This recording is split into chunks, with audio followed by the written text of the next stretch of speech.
Hello, everybody. Welcome in the topic room here about ESG, about the ESG hype, and what do we have to expect from this ESG hype. I'm Johannes Kreisig, CEO of the DGNB. Most of you might know me, and I'm happy to have here people on the panel. I would like to introduce first. Hello, Susanne. Susanne Eickermann-Riepe is the CEO of ICG Germany, and many more roles. I mean, best it's you would introduce your roles yourself. She's one of the first and a real ESG expert in the real estate arena, and I'm so happy to have you here. It was not easy to join here. You are on a conference. Thank you for joining anyway, and to make that you made it possible to be here. Thank you for having me.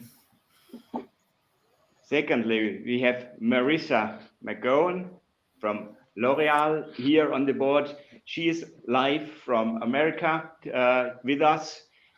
We hope that the technology will work and we have a good line here. And I'm so happy to have you here also on the panel to have this different perspective. Of course, L'Oreal is operating buildings as well, but your main business is not to build or to plan or to operate buildings. You have these different businesses, and to have this different perspective here on the panel, I think this is wonderful. Welcome. Thank you. And last but not least, we have James Herman from Fairstone Association here also on the panel. James is adding the perspective of a small company and the perspective of small companies, and Fairstone is an organization introducing certification of supply chains in the natural stone sector, and adding such an important element into the ESG story, that we thought it's very important to have this perspective here as well. Welcome, James. Thank you for the invitation, Johannes. And it's a pleasure to have you here on the panel. And it's clear when we talk about ESG, about the ESG hype, we have somehow to focus, since we have only a few minutes to talk and to discuss. So about 45 minutes left. And therefore, we decided to focus on the G of the ESG, the environmental, the social, and the governance aspects. For the E, we have the discussion for quite a few years now, the discussion what should be in there, what's the context of climate and ESG, how do we measure environmental aspects of sustainability, and so on. And the social discussion has the same importance, of course, but very often people do not understand what does it mean with a G. I mean, I'm not corrupt. But we have to look for other aspects. And for that reason, we thought it's maybe helpful to do first a little deep dive into this aspects. And I hope Susanne is still here. I cannot see her anymore. I'm here. I can see you. Super. Because Susanne, you promised to give a small introduction into the G, since the ICG is really taking care of this aspect. So that fits quite well in the ESG topic. And the floor is yours for this fast introduction. So what's it all about? What can we expect from the G in ESG? Thank you, Johannes. So I have no slides. I'm sorry for that, but I think I can tell you the truth also without slides. So the ICG Institute since 20 years is working on good governance, at least, yeah. So in the past, good governance means what you are saying, Johannes, not to be corrupt, yeah, have a good compliance department. But if you think a little bit broader on ESG and what the G really means and look around what regulation is saying, what some organizations are saying, you will see this is a very underestimated risk agenda, because it's about your responsibility. And responsibility means at least your corporate governance, means compliant with the law, with the regulation, means not being corrupt, have a good behavior, maybe tone from the top. So what your company want to achieve in the case of sustainability, that must be represented in your governance. And when you look at governance principles, that most of the people look first on the organizational chart. Did I find sustainability or ESG on that chart? And in some companies, maybe the good ones, you can see they already have in the C-suite chief sustainability officer. In some, you can see they have a head of ESG. In others, you can see they have maybe a reporting department reporting on the disclosure things you need to give to the audience when you are listed or when you are a special kind of company. So look at these companies and then look to the people. So in the future, you have to tell, especially if you are listed companies, who is sitting on your supervisory board. Did they have any idea what sustainability mean in the future? Who is responsible on the management side, yeah, to manage this sustainability? And if you look in the German regulation, you can already see for the German Aktiengesellschaften in the German Corporate Governance Code that they have already changed the wording in that code, and that as a supervisory board member or as a management board member, you have to integrate sustainability in your business decisions, in your strategy, in your risk analysis. So this is very interesting to read that. And if you think it is interesting, then you can go to the European regulation. There in Europe, a commission worked hard on the new guiding principles for future corporate reporting. You maybe know this reporting as non-financial reporting. And I can tell you in the future, the non-financial reporting will be also important, like the financial reports. And there's a really interesting connection between non-financials and financials, because in the future you have to report with a specific methodology how many money or how many euros of your business are already sustainable and how many euros are not. So this is an interesting figure, and I think we will see more out of it. And if you are really interested how these companies or the companies in the future will be benchmarked or ranked, then look at the new Climate Institute and their new Corporate Climate Responsibility Monitor 2023. I can send the link in the chat box. They have just reviewed 30 companies, and I can tell you no of these companies has a good ranking. Yeah, so look at that. So think about also, on the other hand, in this responsibility case, about your pledges. Yeah, there must be some material measures behind the pledges, and not just saying, okay, 2050, I will be net zero. Yeah, so that's not the pledge we want to see. And I think have a look on this regulation, have a look what are the most important topics for the future. So it's corporate sustainability, it's all what you can do in the E factor, the real estate, the green responsibility.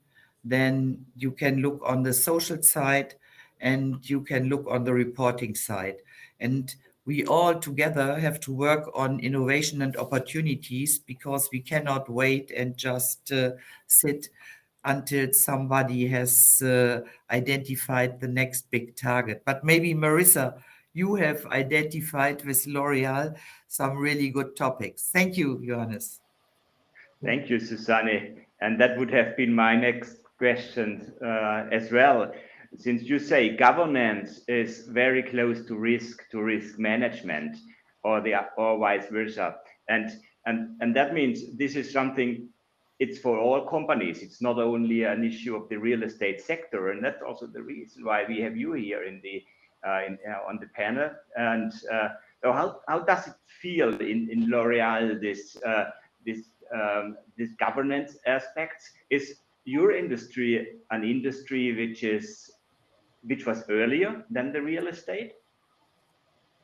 So I think, first of all, thank you so much for having me. And it was really fun chatting with all of you, because in preparation for this meeting, just to realize what governance can mean, there's some very obvious themes around what Susanna spoke about, making sure that we have the right systems in place for oversight, making sure, Johannes, to your point, we don't have corruption, making sure that we have transparency and reporting around things like executive pay and our impacts on the environment and social. But what is, for me, when I think about governance within L'Oreal, we have all those aspects that Susanna just spoke about.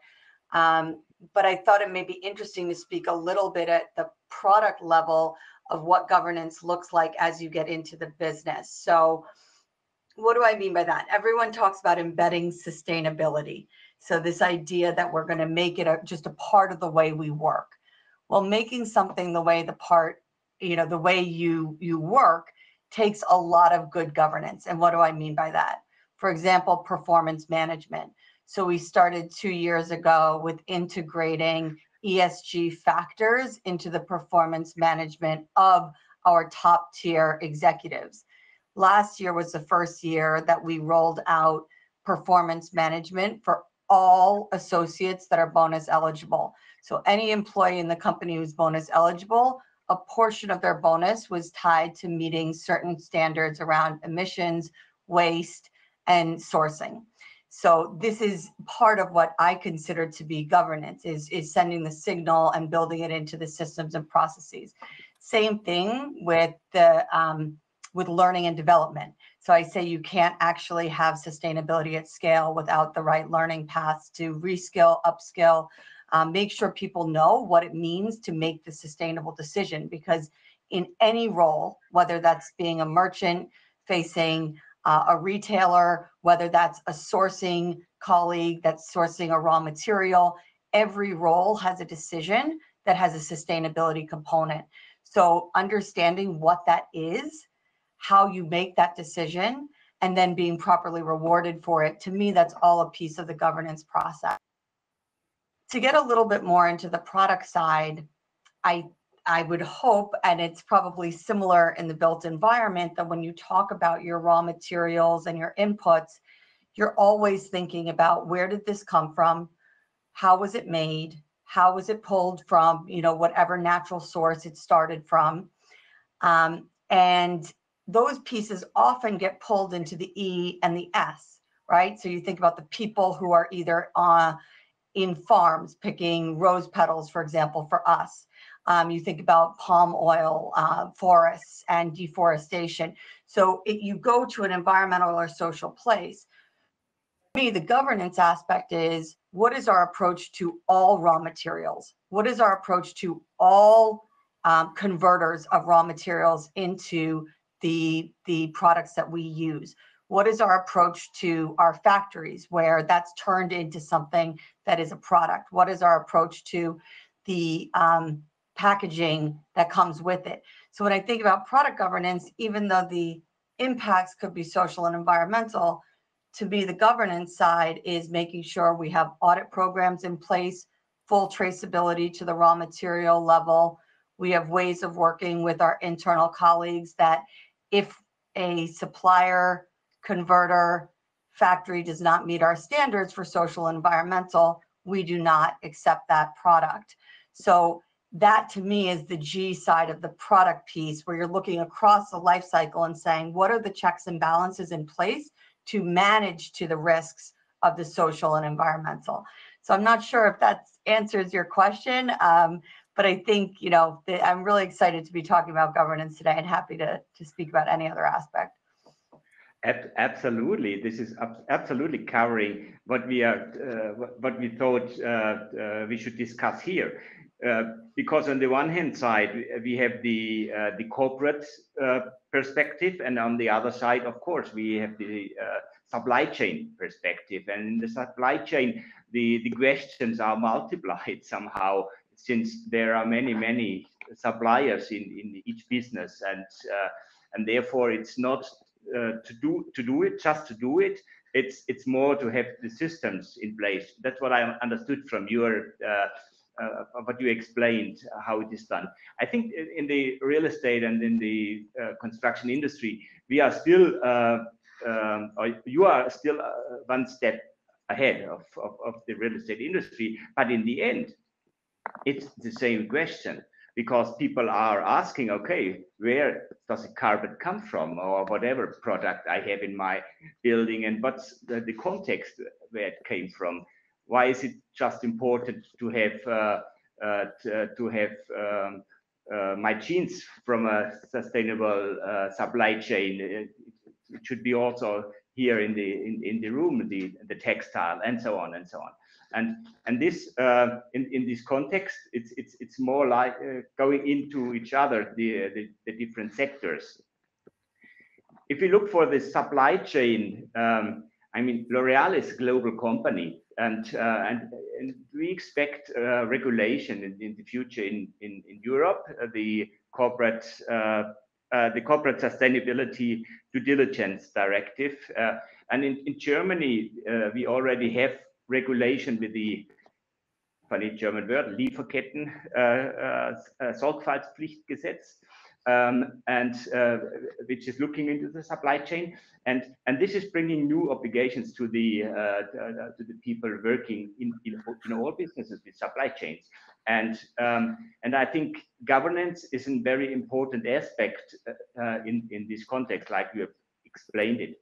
Can you do you think regulation is helping the topic, or is it more defining processes which are not so easy to achieve and without changing real life? So what I would say to that question is we absolutely need a combination of the right policy levers, the right civil society engagement, and the right investment from the private sector. I think we're all trying to dance this dance in a way that we're building the plane and flying the plane at the same time.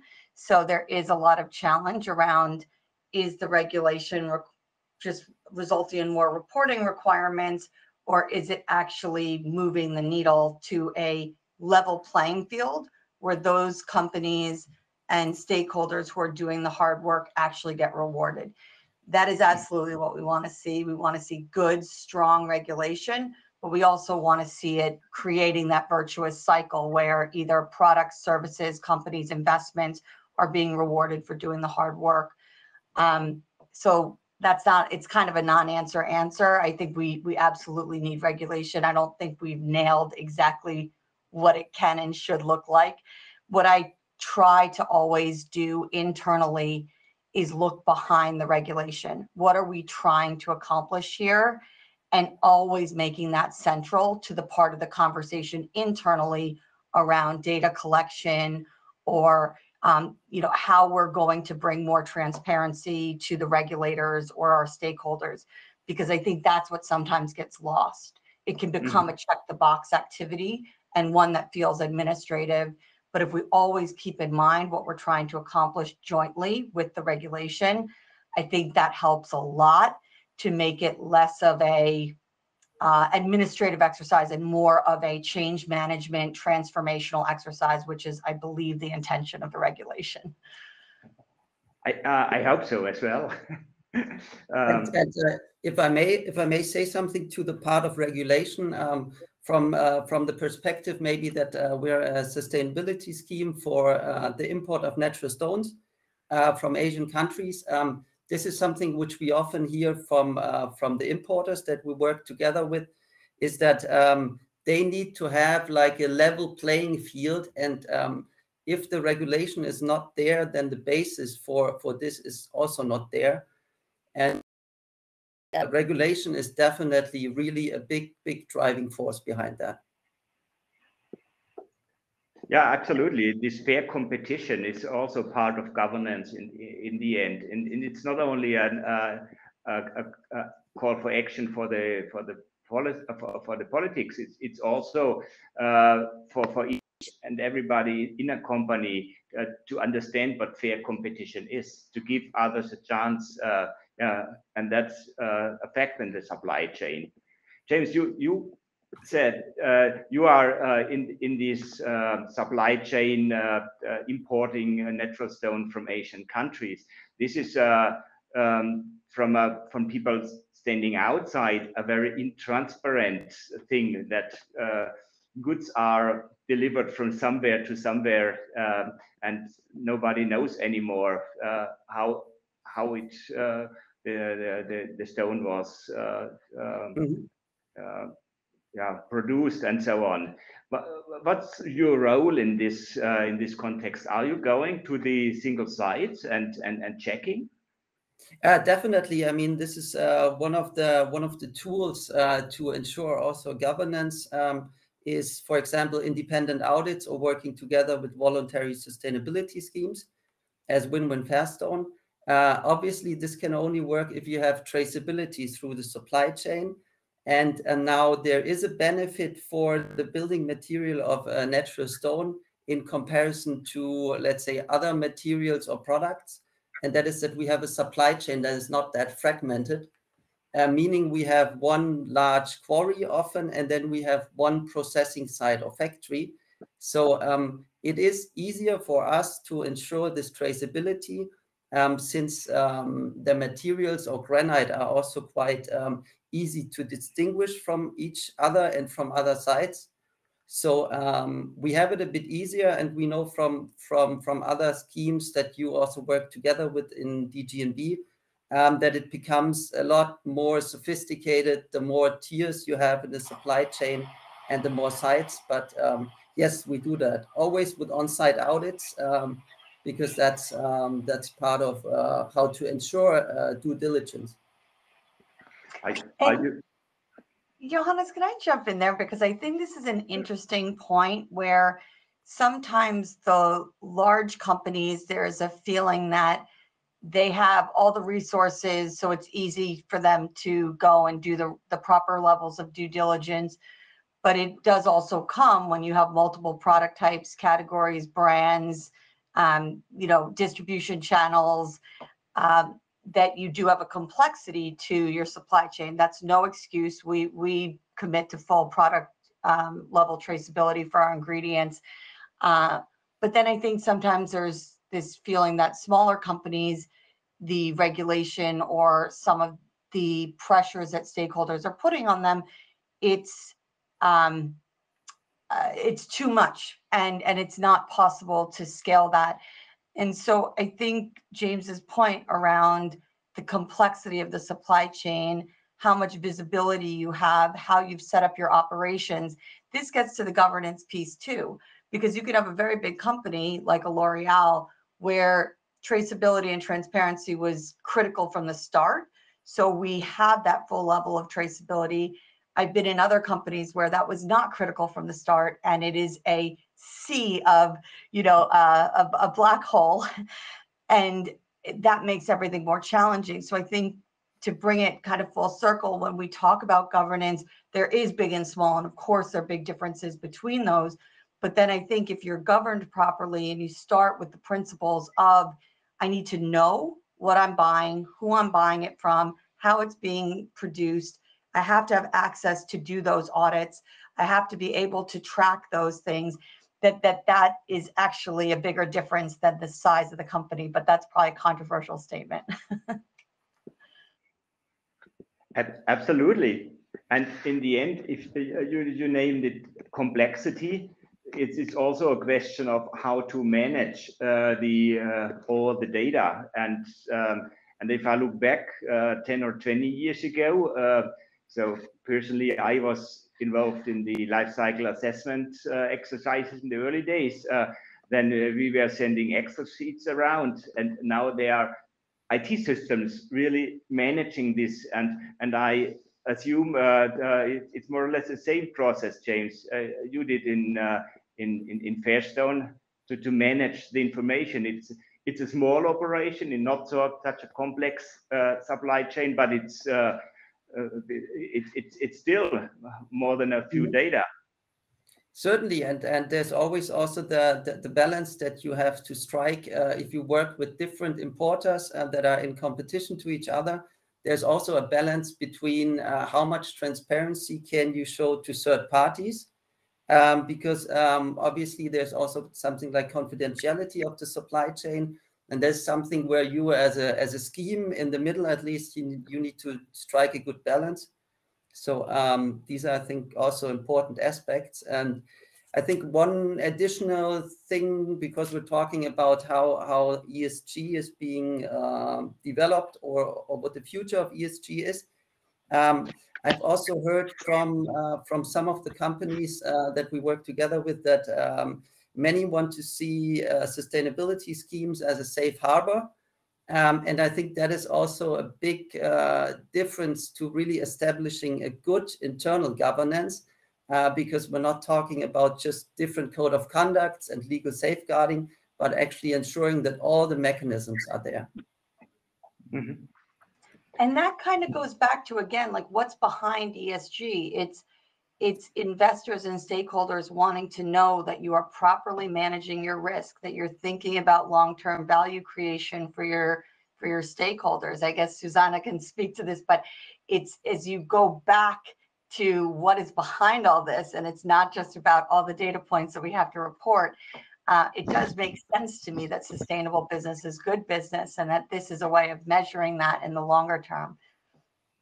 Yeah, at least, Marissa, I think you have explained it very well. Yeah, at least it is not that we all want to follow the regulation. At least we want to save the planet. Yeah, and at least we have to think a little bit what is really interesting for the different kinds of industries. Yeah, so when you look on all the reports on greenwashing and so on, yeah, you can see that those cases come from people which want to blend in the marketing that they are green and not thinking about what it means for the product.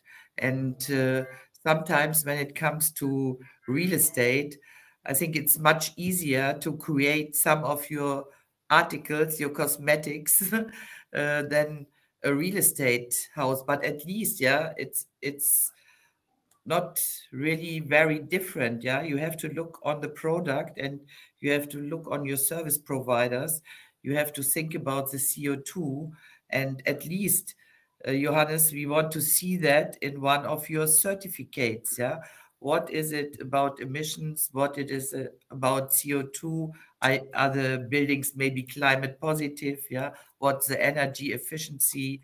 So I think at least we will see everything what we are now discussing in detail, maybe in the future in a certificate, yeah, where the materials come from, how the construction process was managed to reduce pollution, and how we can operate those kind of buildings better. Yeah, so at least the system must be the same. Yeah, they are both products, one in real estate, one in L'Oreal, big group concern about I don't know, well-being, cosmetics, whatever L'Oreal said to all those products. Yeah. Yeah.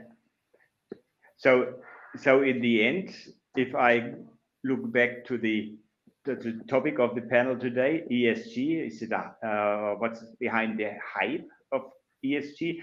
It's more or less also the hope to get an answer how future-proof the buildings are, since it's not a consumer product. It's a investment good for a long, and hopefully even longer time. And Susanne, if you look in the industry, I mean, there's a different structure in the real estate industry than in many other industries. It's not the money of the company itself they are spending somehow. They get money from outside. So to have the banks involved, does that really change the the needs for transparency and for reporting as well?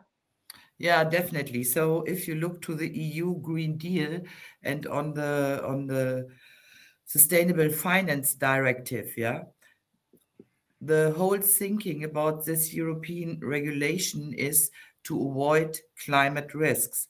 And climate risks are really costly, yeah. There are also financial risks.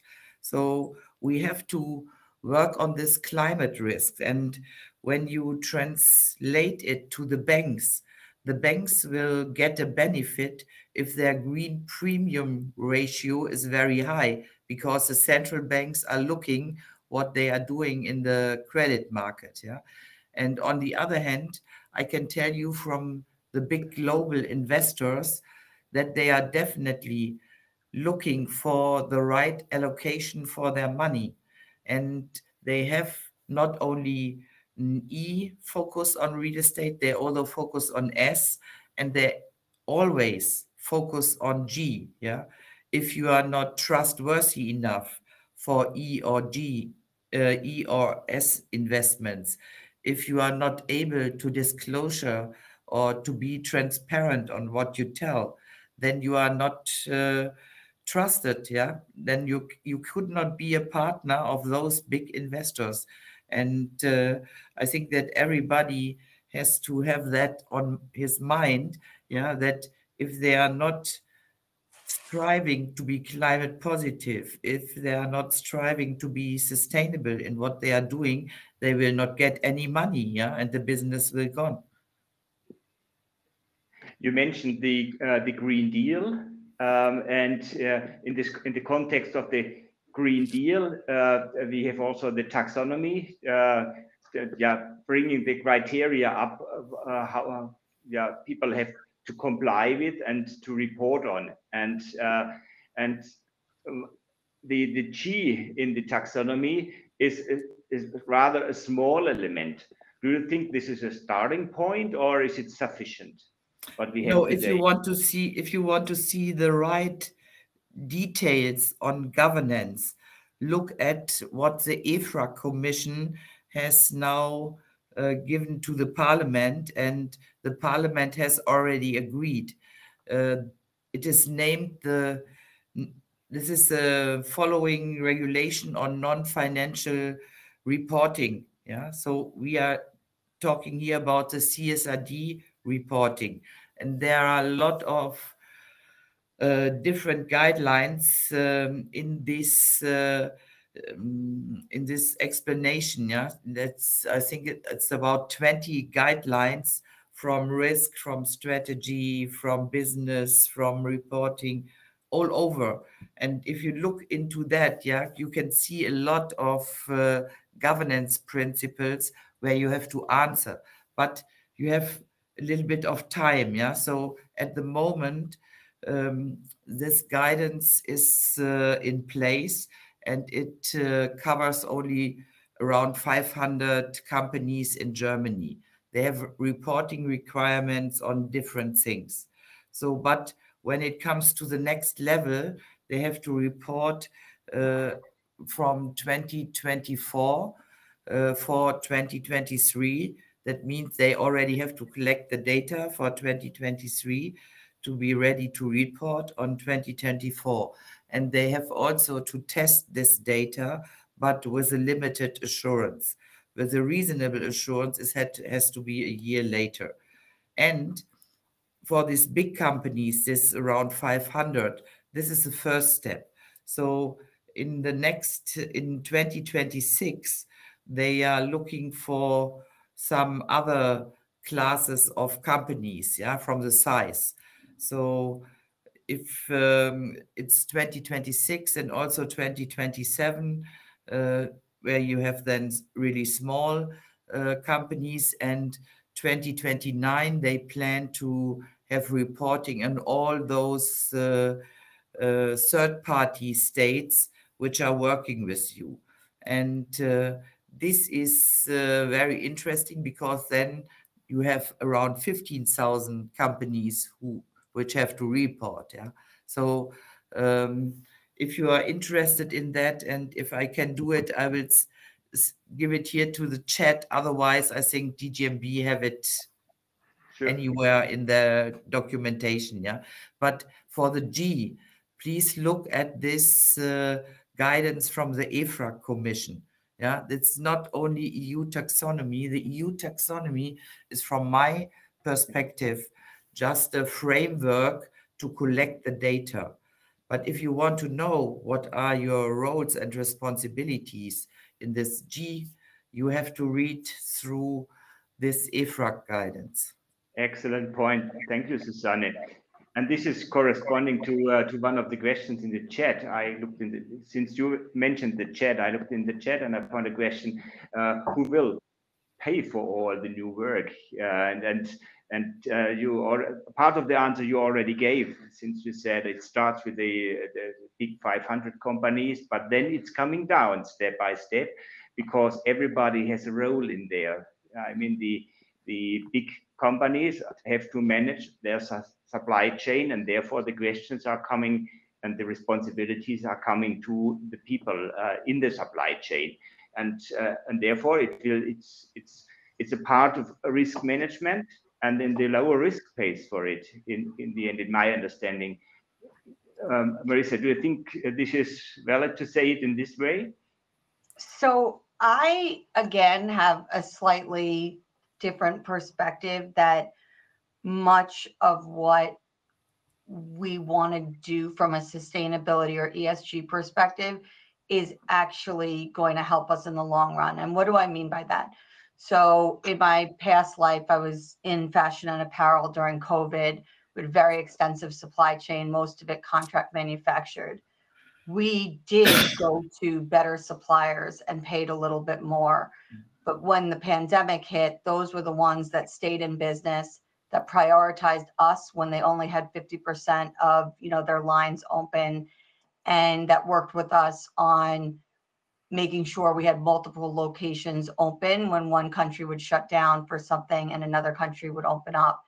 So when I think about the universe of commitments we have, I think it is important to break down, where is it actually costing you more money, or where is it not? And so, for example, within the supply chain, being with better suppliers, we have so many studies now that correlate better quality with better compliance. And that goes down to management systems. It's part of this governance conversation.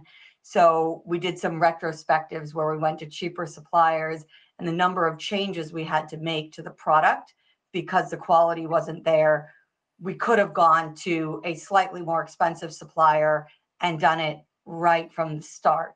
So I think we have to be clear on that. When it comes to things like emissions and waste, there genuinely is savings that you can get when you are more efficient. Now, what it may mean is that you have an upfront CapEx investment, or you have a longer time for payback. But you have to look at that and have those conversations, I think, with your financial teams. Is this really costing us more, or is the payback time longer than we're used to? And what does that mean for us in the long run? Are we actually saving money in the long run? So I think some of this is time horizon, some of this is myth busting, some of this is breaking down where are we actually getting savings, but it's going to take a little upfront work. I feel this, especially in the consumer product space, where we sell a lot. into different retailers. Retailers in the past made demands for things like exclusives. Those exclusives didn't necessarily sell. We end up sending that all back, and then, you know, having to find a home for those products.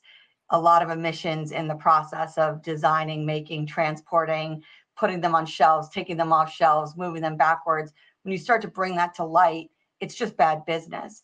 So I think there's, I don't know if I'm going too much on a tangent, but I do very much believe that sustainable business is good business. And there's a little bit of digging that you have to do. What is really costing more? And is that a short-term cost, a long-term cost? Is it a time horizon? And are you setting yourself up for more success by being with better suppliers in the long run? So in the end, it's also helping L'Oréal to be more resilient. Exactly. Is that a factor in the real estate industry, which is underestimated in the past, Susanne? Yes, I think so. You know, the markets, the money makes the world go round in real estate, yeah? So not everybody is already in this new world of thinking, yeah, in these different perspectives, like you said, yeah, with resilience, what can we do? But there are such a lot of things to do in the different asset classes, in the cities, in the construction process, yeah. So I think we will see a decade of changes, and we are directly in the middle of a big transformation. And everybody should be thinking about what they said and what they pledged for, because you can see, I sent this climate report, they will look what you are doing on that. This is very important to have the kind of verification also on the long run. So if the pledge is real or if the pledge is just a pledge. And I think this is also a lesson learned, James. You have in your business, in the supply chain business management business, so to say, that it's very fast. People promise to do something, but if they know that somebody will come and check if it's real, they act differently. Definitely, there's a huge difference between self-declarations of compliance with some criteria and real on-site checks. And maybe one last point to the topic where I fully agree with Marissa and Susanne about the increased resilience. I think it also helps with preparing the companies for mandatory reporting that they will have to do in the future. These are all steps to already have the information about the supply chain, and this will be a benefit later on. Yeah, absolutely. There was another question in the chat. How does ESG influence refinancing of L'Oréal? I'm not sure I totally understand the refinancing versus financing. We definitely build ESG standards and investor interests into everything that we do. I'll take the question maybe in a different way, because I'm pretty sure I'm not totally understanding it. But what I'm very interested in right now, especially in the United States, with the passage of the latest Inflation Reduction Act, which you may have heard is also kind of known as the climate bill.